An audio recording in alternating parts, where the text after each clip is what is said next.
Good afternoon, everyone, and welcome to the Lifestyle CEO Show. I'm your host, Donna Maria, America's business lifestyle coach, and you have arrived at the place where we empower you to break all the rules, build your own corporate ladder, and create the life you love.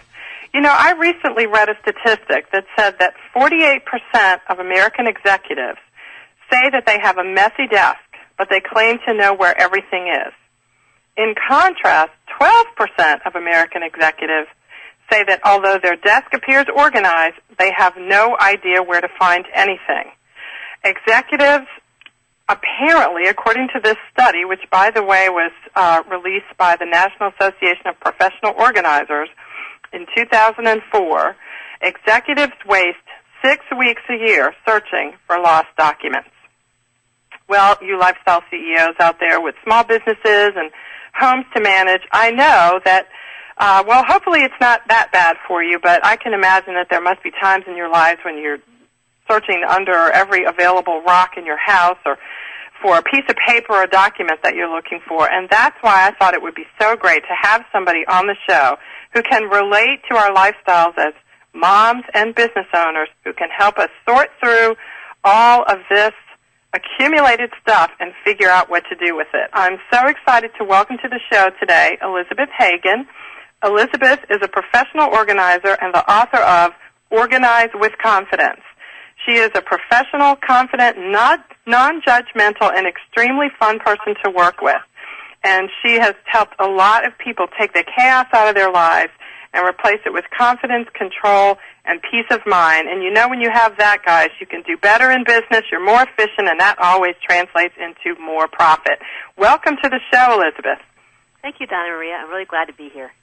Well, I'm really excited to have you. Now, I love to start off my shows by giving my listeners a little bit of an idea of who it is that they're talking to. And you've got a lot of fascinating things going on over there, but I'm interested in you, if you could give me like just a little short story of how you transitioned from the traditional workplace into being an entrepreneur and how you balance all this with that very big family you have over there. Okay, well, let's go back a ways, because I was an at-home mom with the 5 kids, and I loved that. That was my joy in life to do that. But when the 5th child finally started preschool, I realized these kids actually would leave the nest someday, and I want to get back in the workforce. But I wanted to work for myself, and so I really did some self-study of what I really, really love to do. And I love to organize, and I knew what quality of life there was when you live in an organized environment. But could I do that as a living? And then I discovered NAPO, and you mentioned that earlier. That's the National Association of Professional Organizers. I discovered there are actually people out there doing what I wanted to do. So I joined that association 7 years ago, and the rest is history. So I have my own business, and now along with organizing people in their homes and offices, I do a lot of speaking nationally to help people also. And so you had 5 children when you started the business, and how many do you have now, Elizabeth? We only have 1 at home now. Okay, but you've got a total of how many children? Is it 5? It's 5 children, yes. Okay, I don't know why I thought it was. I thought it was more than that, but that's certainly a really big family, and you've got a lot of things to juggle. Even though your family, as you just mentioned, they're not all there anymore. But you know, I'm in my 40s, and my mother says I'm still, you know, just as much trouble as I always was. So they'll always be our children. Once a mom, always a mom, huh? Yes, and they'll always be our children. I don't care how old they get, so there's always That's issues. That's right. What was it like to start a brand new business with 5 kids at home?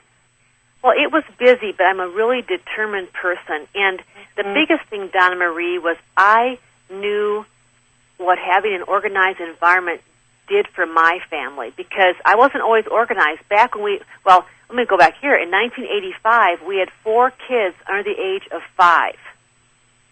And that's when I realized I've got to learn how to run a good home and be a good home manager. And so I developed these skills and tools, and we had the 5th child and developed them even more. And I was always the mom that other moms call and say, well, when's the practice, or when's the bake sale, or what's our carpool day? And I loved having that information ready and handy. I loved being the one people called, not having to call somebody else. And so I guess that obviously made your home and your business, even though it was a new business, it ran much more efficiently than it otherwise would. And much more so. And also, when you can find things easily, Donna Maria, don't you feel a lot better about yourself as opposed to when you can't find something? Yes, absolutely. Well, let's talk about that, Elizabeth. You've worked with people for years who are struggling with this. What are the issues that are sort of seem to be like infiltrating our culture? What is it that's holding us back or causing increased challenges or stumbling blocks to us being organized? Well, I mean, is there something going on today that we didn't have to deal with 10 or 20 years ago? I just don't remember this being an issue many, many years ago. I suppose one thing could be materialism. We have so much stuff. But another thing is I think that we women think we have to have it all. And I believe we can have it all over a period of a lifetime. Not all at one time. Exactly. And so, we're the soccer mom, we're the PTA president, we have our own business, we teach Sunday school, I mean, all these things, and we have 5 kids. I mean, that's crazy. And so if you're feeling stressed out over that, I always tell people, do the dump the rocks activity, where you sit down with your family and list everything your family's involved in, not only you but your family, and then rate them, Donna Maria, as 1 to 4, 1 being crucial and important to your life, 4 being less important. And be real brave and dump the 3s and 4s.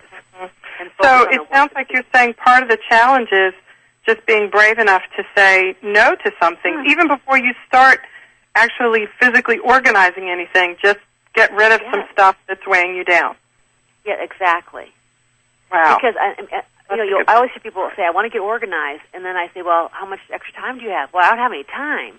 Well, then I say to them, let's get rid of some stuff, let's get you organized, then you can add some activities back into your life, but you can't do all that and everything you want to do now. So, Elizabeth, what do you do when you sit down with someone for the first time? You don't know who they are from Adam, but they're interested in having a consultation with you. Where do you start with them? How do you begin to wrap your hands around someone else's life and begin to be able to put yourself in a position of helping them? Sure. I always ask them what their main issues are. Is it scheduling? Is it the kitchen's a disaster? Is it closets? Is it bedrooms? Is it paper? And oftentimes they say all of the above. Right. And then that's what I was saying. Yeah, okay. Then I would say, well, let's mind map. And let's say we're talking about your home, okay, Donna Maria? We would take a plain piece of paper. We'd draw about a 3 to 4 inch circle in the middle of the paper, and we write in the circle, my home. And then we draw branches out from that circle. And the branches are all the areas that irritate you in your home. So one branch might be kitchen. One branch might be home office. One branch might be toy room and so forth. Then we get that all down. Then we sub-branch. Okay, in the office, what are the areas that irritate you? Well, it's the file cabinet. It's the floor. It's the desk. All sub-branches under office. On the kitchen, it's the west cupboards, the east cupboards. It's the kitchen counter. We sub-branch. Then we talk about, okay, what's the most important thing to do first? What would make you feel the best about yourself? Well, maybe it's the kitchen because that's the hub of the home. Okay, we draw a big circle around the kitchen branch and put number 1. Okay, what's the second area, third, and so forth? Then we go back and decide, okay, we're going to start in the kitchen. What tools do we need? How much time? We set the appointments up. I always come in, Donna Maria, with all the supplies. And so when we start, we don't have to leave. It's all right there. So if someone on your listening is going to do it themselves, get the supplies they need, bins, tubs, whatever, big trash bags, and have it all there on the date they're going to do it. Right. And your book has some really great tips on those kinds of supplies that you can kind of get together and give yourself a little bit of an advanced time to kind of gear your brain up for starting to undertake this task. Yeah, all the supplies are listed there. And also I talk in the book, in the manual, which has all the forms, but I talk about really setting aside enough time and having the tools ready, getting the babysitter for the baby and so forth. So you can really attack that area, yes. Now, have you worked, Elizabeth, with women who have small businesses and they really feel like this clutter issue is just holding back their ability to grow and expand their businesses and reach more people and get more customers? It definitely is. Not only, Donna Maria, the physical environment of the clutter when they walk into their office and they want to scream. It's what causes them emotionally inside. How can you open up your mind to new business when you are behind on what's already on your desk? Right. And so I always find, after working with them in their office and going through the paper and set up a really good file system and a particular file system for the daily activities and getting their calendar ready, they walk in, they feel more creative, the phone calls start coming. It's amazing. Cool. Well, it sounds really easy, and it sounds like from what you're saying that once you break it down by using this sort of circular graphic that you suggested we draw, and then draw the branches and then the sub-branches underneath there, that it's like if you focus on not climbing the big mountain and just the steps up the mountain, then you can accomplish more and really get where you want to be.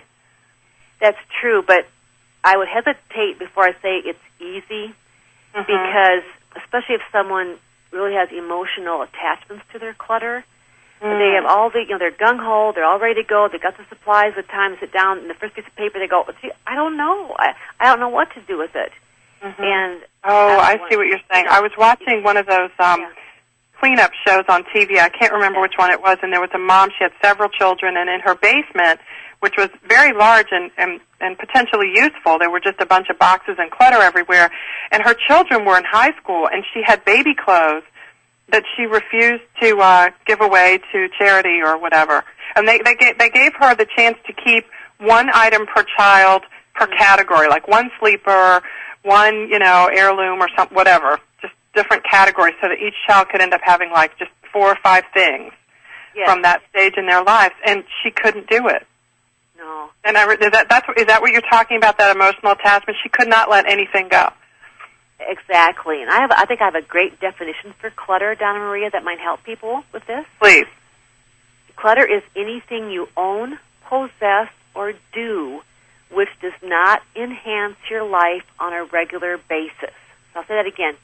Anything you own, possess, or do which isn't enhancing your life on a regular basis. So as mom, that's really fascinating. That regular basis part, is that the kicker for a lot of people? That's the kicker. So as they look through their living room and dining room and kitchen, this old vase from 20 years ago they never really liked, but there, is it enhancing your life? Well, no. Well, it's gone. But it will enhance my life when my husband sent me flowers, right? That's the kind of thing you're talking about, though, is that people are holding on to it just in case they need it. Yeah, yes. So I think that really helps. And notice in the definition, Donna Maria, I put anything you own, possess, or do. So know that activities can be clutter also. That committee involvement isn't enhancing your life. Get out. Right. I know there's one section of your book where you talk about, is that a key and you don't know what it belongs to and you haven't used it in years? Don't waste time trying to figure out where it fits. Just throw it away. It's gone. Yeah, that's a really good tip. Now, have you found in your business, Elizabeth, that some of the concepts that you're talking about that are generic to the home, have you found that they're pretty much transferable to a business environment? All principles I teach apply to home or office. There's different verbiage, but the principles are the same. Right. And so let's talk a little bit about one of the principles that is in your book, the SMART tools. Can you share us the START method? Can you share what that is? I would love to. And let's take, for example, the junk drawer, because everybody at least has one junk drawer. Okay, so we're going to apply the START method to the junk drawer, right? The junk drawer. The junk drawer, and we're going to do that as soon as we come back from break, because Kevin just told me we have to take one right now. So, Elizabeth, it's going to be a perfect time for us to start right into the junk drawer when we come back. This is the Lifestyle CEO Show. We'll be right back.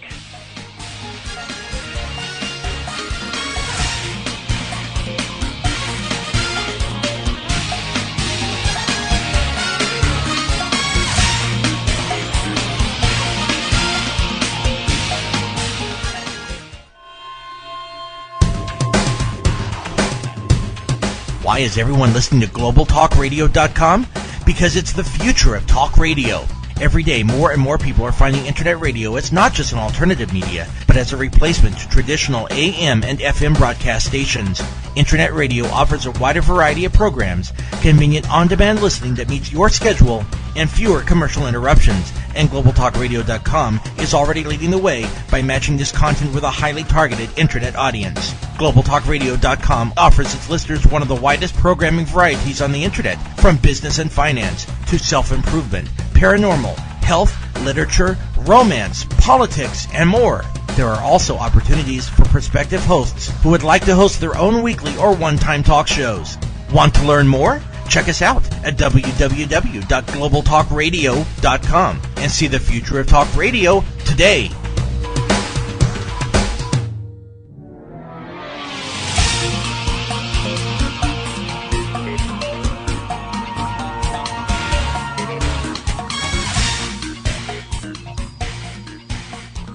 Hello, everyone. Welcome back to the Lifestyle CEO Show. Today, we have got Elizabeth Hagan, the author of Organize with Confidence, and she is sharing some great organization tips for us that we can use not only in our businesses, but also in our homes. And before we took the last break, we were sharing, Elizabeth was beginning to share her SMART method for organizing a junk drawer. S-M-A-R-T, the SMART method. Tell us what that is, Elizabeth. Well, first of all, it's the START method. Oh, I messed it up. START, It's okay. S-T-A-R-T, the No START problem. method, Okay. which sounds much better, but it's probably also smart, too. So, Well, I think it's very smart. If I can tell you what the acronym means and then give you an example with the junk drawer, is that okay? Perfect. Okay. The S of START stands for sort. The T stands for throw, or shred, or recycle, or give. We'll use the word throw. The A stands for appoint a home. That's A-P-P-O-I-N-T, appoint a home. The R stands for restrict to a container. And the T stands for take back control. Ooh, I like that. Okay, let's go through those one at a time. Okay, so we're going to organize the junk drawer. Before you use the START method, and by the way, the START method works anywhere, office or home, you've got to take everything out of the area you're going to organize. So you're going to open up the junk drawer, take everything out, put it all over your kitchen counter. Okay. This is where you may want to run in terror because you're not going to believe how much junk is in that junk drawer. But hang in there with me. So everything is out on top of the kitchen counter. Now you start the START method. The S is sort. Start sorting through. What do you want to keep? What can you throw? So you do the start and throw sections at the same time. Have some big garbage bags for the throw, maybe a box for the giveaway. You start going through. I haven't used this key in years. Gone. It's a broken pencil. Throw it away. Start sorting and throwing. As you're sorting, Donna Maria, you're going to find things that you want to keep, but belong somewhere else in the house. This is where it gets tricky because let's say you find a flashlight. You tell yourself, oh, flashlights belong with all the tools in the garage. I'm in the organizing mode. I'll just quick go into the garage. I'll put it away. Here's what happens. You get in the garage. You put the flashlight away. You think, oh, as long as I'm in this organizing mode, I'll organize this section for a while. Okay. You start organizing the garage. You get that section done. You like it. You walk back in. You've totally forgotten that you've been organizing the junk drawer. Now it's time to get the kids from school. You don't need more time. You put it all back in the junk drawer. It's worse than before. This is where the Elizabeth circle comes into play. What I want you to do as you stand in front of this junk drawer is draw an invisible circle around your feet. It's called the Elizabeth circle. You may not step out of this circle until you're done organizing that area. This is key. So I want you to have as a box or a bag marked, take to other areas. As you find things that you want to keep but don't belong in that drawer, throw it in that box or bag. When you're all done organizing the junk drawer, then you can step out of the circle, take that box or bag around, and bring things to where they belong. Okay? Okay, now this really points up your point of planning in advance because lifestyle CEOs out there, we all have home-based businesses, most of us, and stepping out of that circle not only could result in having to deal with a child or another family member, but your voicemail light could be blinking, You could be getting a text message or email saying you got a message, you need to check that. There's just a million things. I mean, as if home wasn't enough, you've also got your business there. Yes. This is where focus comes into play. Mm-hmm. I define focus as doing something and thinking about at the same time. So do moms do that? Do moms do that, Elizabeth? Well, we better start. Yeah, I mean, it's tough sometimes because we're really doing 3 or 4 or 5 things at once. Yes, we are. But, Donna Maria, if you really want to get organized, you've got to set the time aside, maybe a half hour for this junk drawer, and keep that appointment. It's as important as your child's dental appointment, which may mean getting the sitter or doing it during nap time or whatever. But if we can focus on this job until it's completed, we're going to feel great. Right. Even if it's just one junk drawer, you'll feel better, right? Yes. And don't look at the email. Don't answer the phone. Stay focused on this task. Right. Okay? Right. So, that's really great advice. Elizabeth Hagan, author of Organize with Confidence. Do join us, 800-773-0355, if you have any questions or comments. Okay, Elizabeth, we've got start method. We've done sort. Keep walking us through. This is great. So we're sorting and throwing, and we are now complete with those first 2 steps. What's left now on the kitchen counter belongs in that drawer. You've now appointed a home for those items. So from now on and forevermore, when that stapler is out and around the house or office, it belongs back in this drawer. Okay. It's amazing, Donna Maria, when we have homes for items, there's a 95% chance other family members and staff will put things away because there's a home. Right, you kind of have to train them along those lines, too, right? And this is where consequences come in and perhaps allowances, things like that. Mm-hmm. But if there are homes, they can put them away. If there's no homes, how can you expect them to put it away? It's going to go on the kitchen counter, mudroom, steps, anywhere because there's a home for it. Right, you can't get upset when you see it all over the place if you haven't told everyone where it belongs. Exactly, and that's where a really nice label maker comes in too, Donna Maria. Good suggestion. Yes, label the heck out of everything in the house, so people have no excuses not to put things away. Yeah, good one. So the A is you've appointed a home for those items. Now, before you put those items back in their new home, their junk drawer, let's do the R, restrict to containers. Mm-hmm. As much as possible, use containers.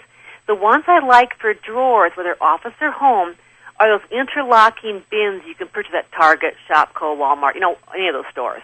Right. And then what I tell people to do is buy a bunch of them because they come in different sizes. Buy a bunch, and it's kind of like doing a puzzle. You open up the drawer, you put these interlocking bins in until it kind of fits, and then always keep the receipts. You can return the ones you don't use. And then one bin might be pens, pencils. One bin might be staples. One might be the tape, and so forth. Mm-hmm. Okay? So that's restricted container. But don't always go out and buy things. Look around your house. Do you have any empty checkbook boxes? Do you have any empty baby food jars you could use for, tacks, paper clips, things like that? So look around. Maybe some small baskets could work in this drawer. So look around your house first. Great idea. Excellent. So that's the R, restrict to a container. And after you've done that, you have done the T. You've taken back control of that drawer. And it's amazing. As you open that drawer and look at it, you feel great about yourself over a simple junk drawer. Right. Think how you'll feel when you accomplish the entire office or your closet or your house. Mm-hmm. Now, how about for people who are? Can you translate your start method, your very smart start method, to maybe someone who's got a home office setup like that's maybe in, for example, their bedroom or their den or something. I know a lot of small business owners who have that kind of setup. They don't have a separate space. Do you have any general tips for people in that situation, Elizabeth? Okay, so let's say their office is in their bedroom, and they're frustrated by all the clutter in their office. Is that your question? Yeah. What are some tips on keeping the spaces, both spaces, organized and separate? I guess. Well, first, like I mentioned earlier, do a mind map of that area, of that office in your bedroom, because and that's the circle with the sub categories underneath it. Yes. Okay. Yes.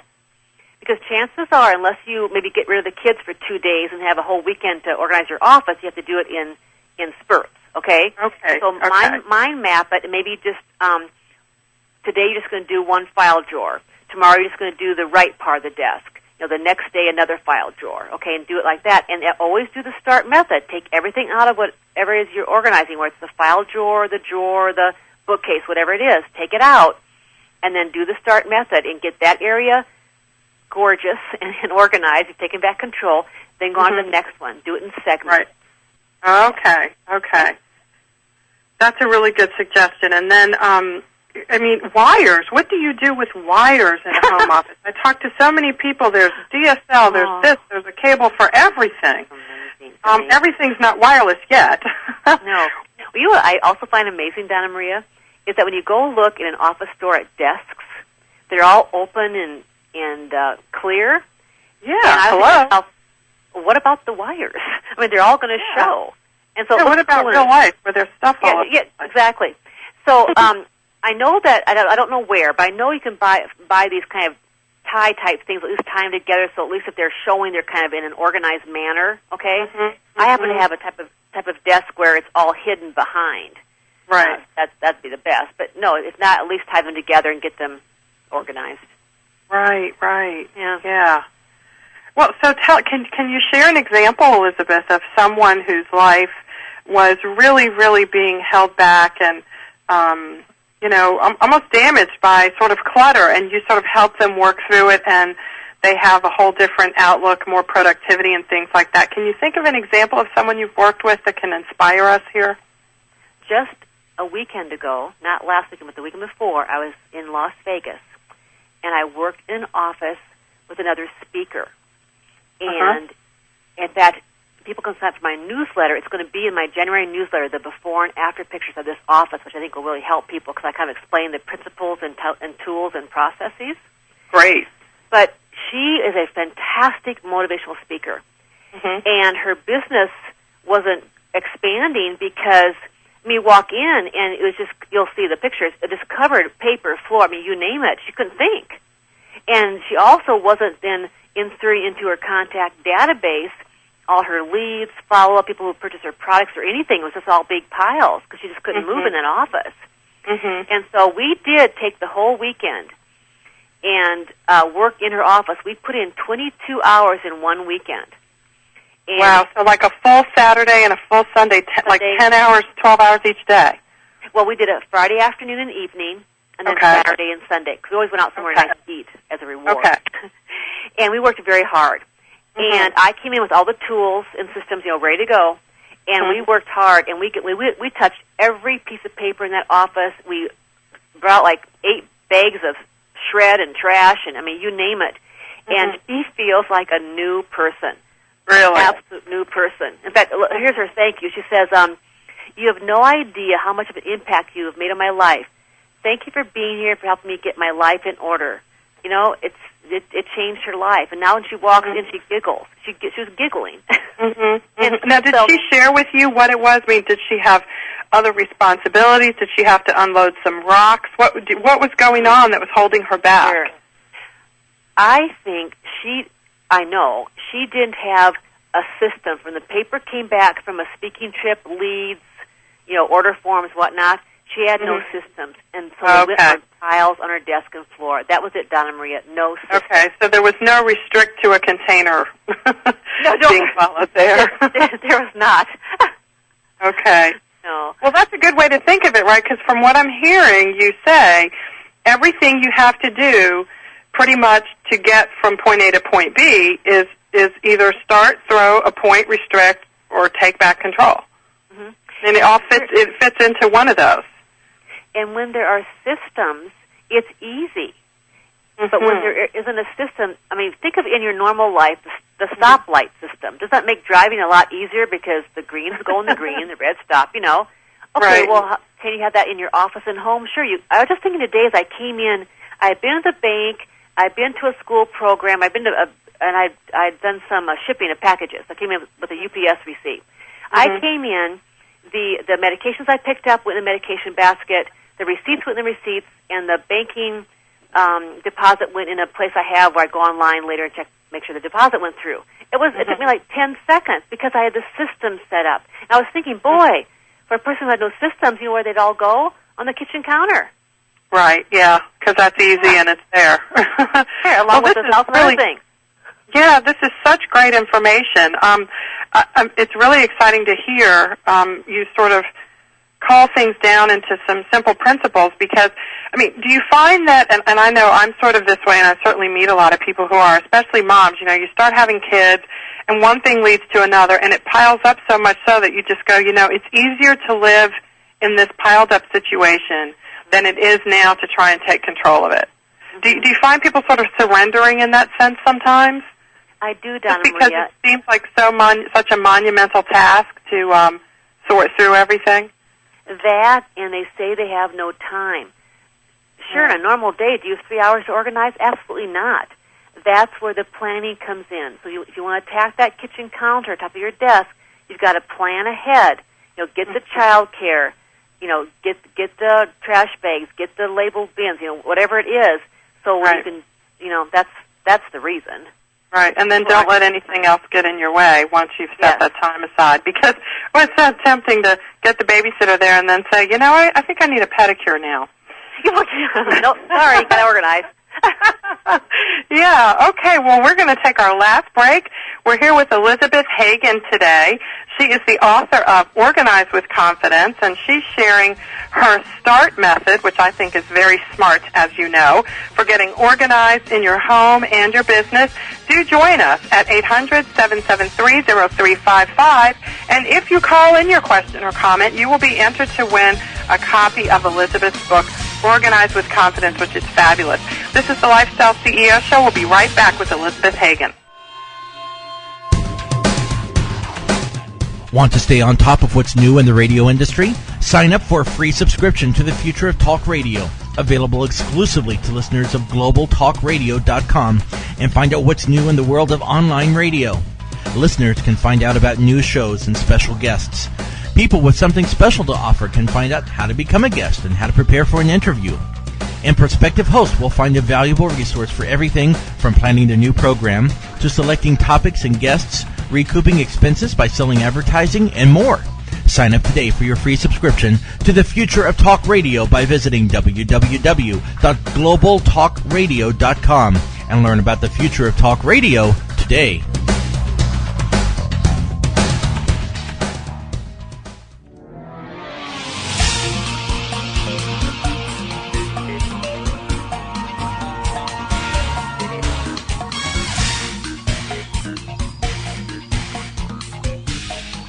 Welcome back to the Lifestyle CEO Show. We're here with professional organizer Elizabeth Hagan, author of Organize with Confidence.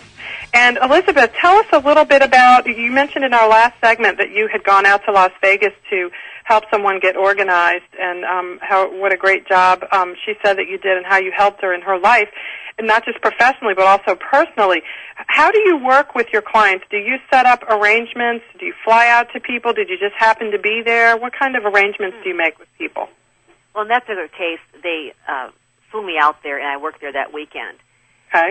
So I work nationally that way. I also do phone consulting over the phone and help people. I have them send me digital pictures of the area that we're going to work on, and then I work with them over the phone also. Oh, okay. Now that sounds like it could really be an efficient way to work with someone who either can't afford to fly you in, or maybe is too embarrassed to actually have you physically be there. And you've also got your book, and you said that you speak. Now, where can we see you next year? Do you have any engagements coming up?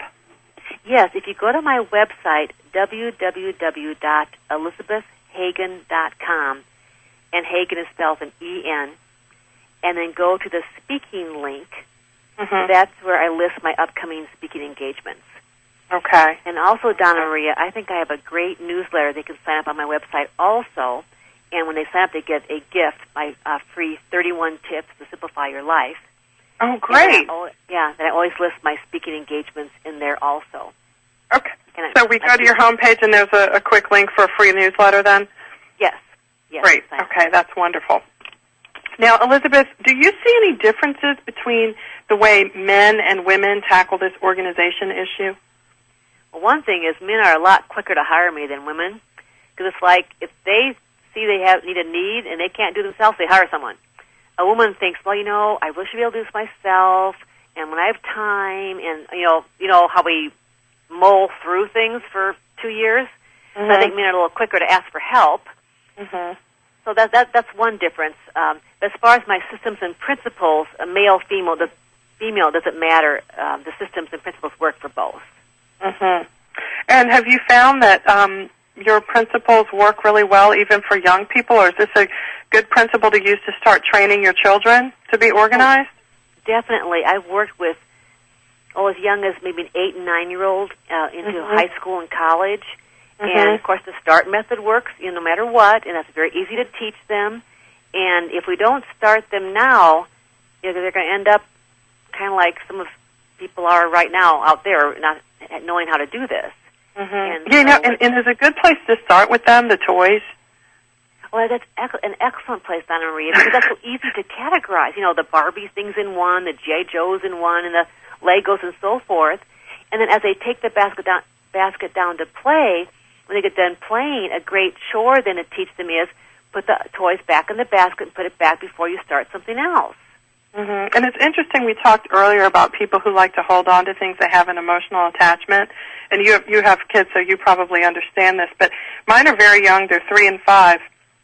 And when we clean up the toy box area sometimes, there's toys that they haven't thought about for, half their lives. Yeah. And suddenly they cannot throw it away or take it to, Goodwill or charity. And it's interesting that, this is something that if I had just, thrown it away while they weren't here, they never would have missed it. So is that fair for a mom to do, just throw it away while they're not there? Yes, very fair. And I'm not okay, talking good. about their favorite teddy bear. From the guilt of taking it behind their back. Something else I do with my clients' kids and my own kids when they were young is often I would take toys and I'd bin them up and put them back in the storage room and then take them back out in 6 months. It was like brand new toys. Oh, yeah. Okay. Yeah. Well, that's a really good strategy too. Now, when you talked a lot in your book and a little bit earlier today about establishing systems. And, how can you help people out there who are thinking, that sounds really great, but, where do I start with just sort of reprogramming my brain to think along those lines? Because so many people are, they're so overwhelmed. Maybe they're working full-time and they have a job and they have a couple of kids and one on the way and they're trying to manage the family vacation schedule and, plan for everybody to get their shots on time so they can start school. I mean, it just seems like daunting tasks just to get through the requirements of life. And how can you help somebody kind of reprogram their thinking around that?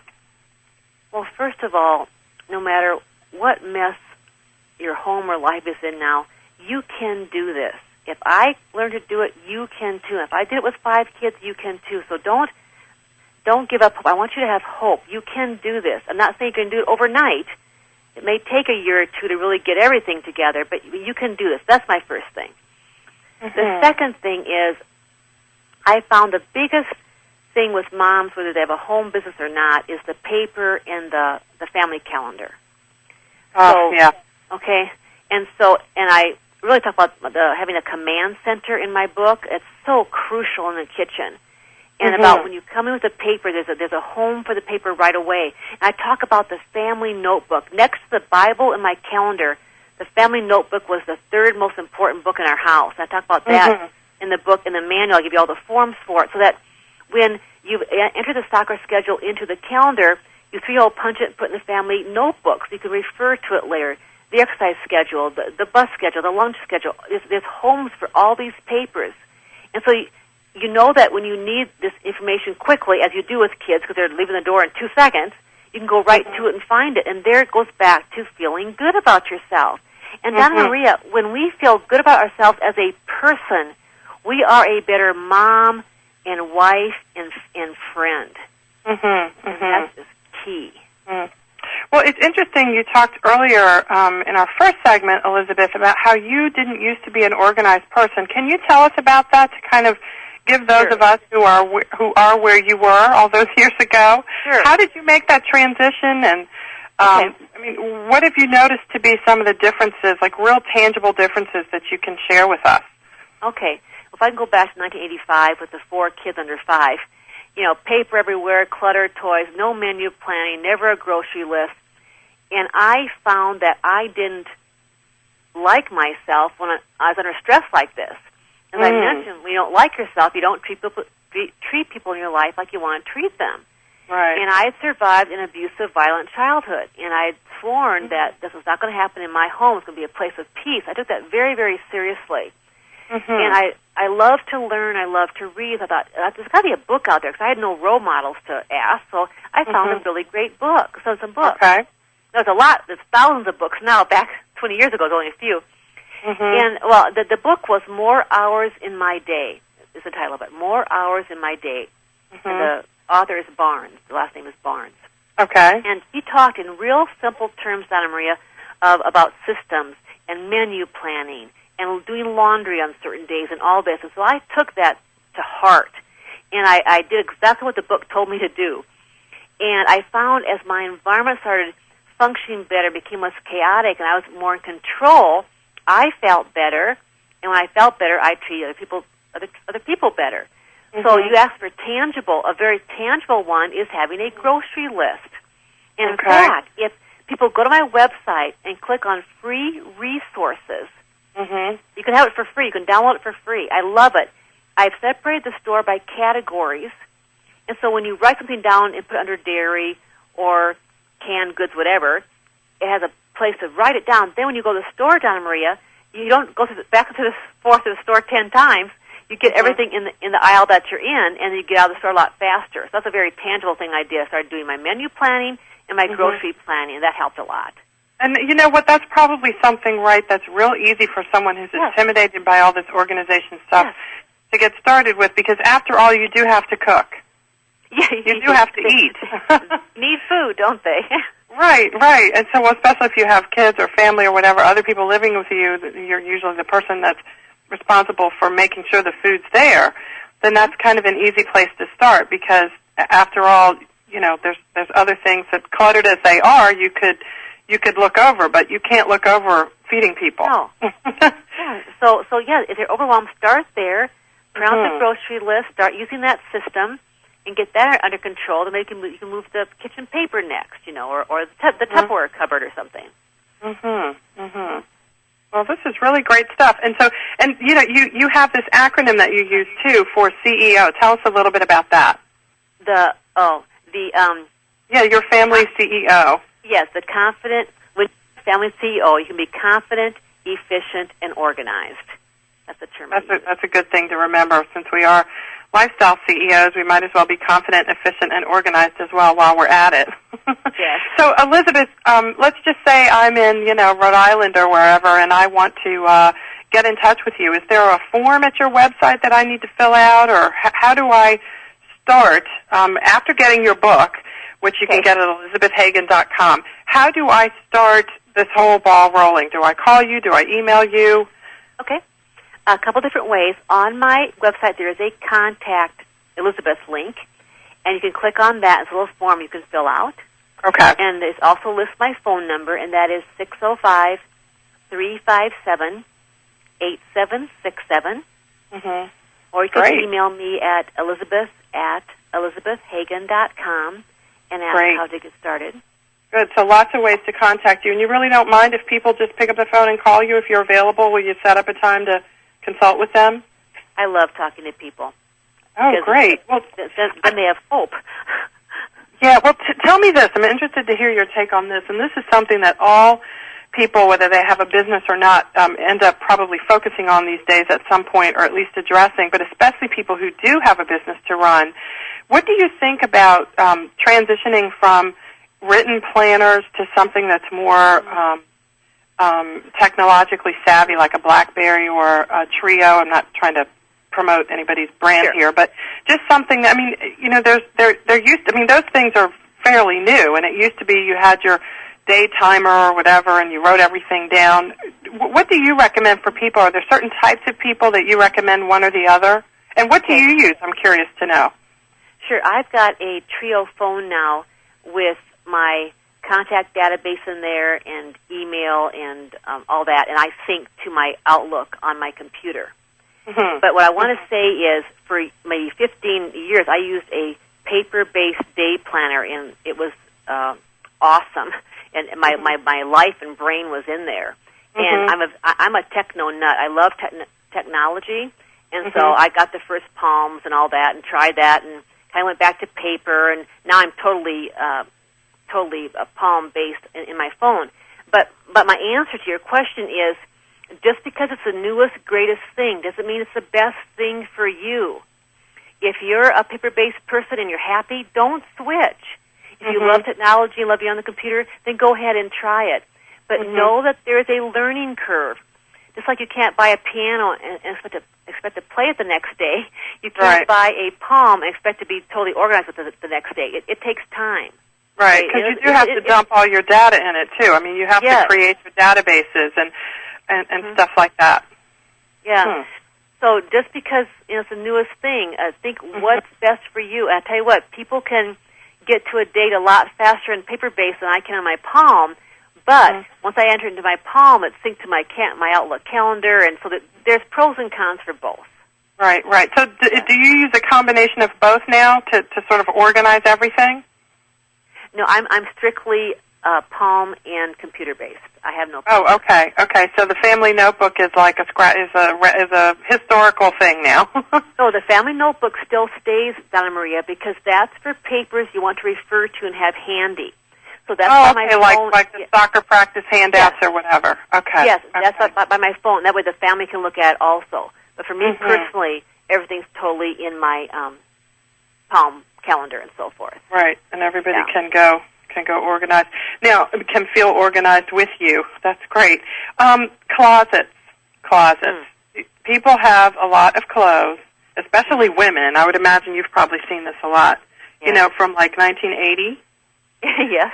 Which are either, emotionally or one day we'll be able to wear it again. How about that? Yeah. What do you say to people who are dealing with that? Is that kind of the emotional attachment thing you were talking about earlier? It is. We wear 20% of the clothes in our closet. 80% is 20%? 20%. We should be embarrassed. We should be embarrassed. Yeah, 20% means that, there's a lot of clothing that people who can't afford any clothes could be wearing. Exactly. And in my workshops, I always ask the ladies, well, men too, but mainly ladies, why is that? Why are there clothes in your closet you aren't wearing? And the universal answer is they don't fit. And I say, okay, I understand that, but they don't fit. Why are they in your closet? And, of course, the answer is because they might fit someday. And my answer to that is, isn't it silly to have something in your closet that you can't wear, taking up space? And I guarantee you, every time you flip through those 5 pants that don't fit, to get to the one pant that does fit, that you wear every day, you feel bad about yourself because you can't fit into the ones that you don't fit into. Isn't that true? And they say, yes, it's true. So I say, okay, if you aren't ready to give it away, and I'm a big proponent of giving away and donating clothes. I'm huge on that. But if you can't, get some bins, mark them in 10 pounds, in 20 pounds, whatever it is. Get them in the bins, put them away somewhere. So at least when you walk into your closet, you can get dressed and not stressed. So you specialize ultimately in helping people not just deal with the physical clutter, but really the clutter in their heads. Oh, it goes together, and actually the emotional clutter is more important than the physical. If I can help them with the emotional, help them know that they can get rid of things and they'll be okay. They'll live to see the next day. Right, great. Help them with the physical.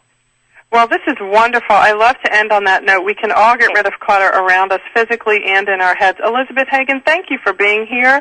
You can visit Elizabeth's website as elizabethhagan.com. Get her book, Organize with Confidence, and give her a call. Let her know that you're in need of some organizational help, and she'll be happy to serve you. This is Donna Maria, the Lifestyle CEO Show. We've got some more great shows coming up over the next couple of weeks. See you then. In the meantime, get out there and break all the rules, build your own corporate ladder, and create the life you love. Have a great week.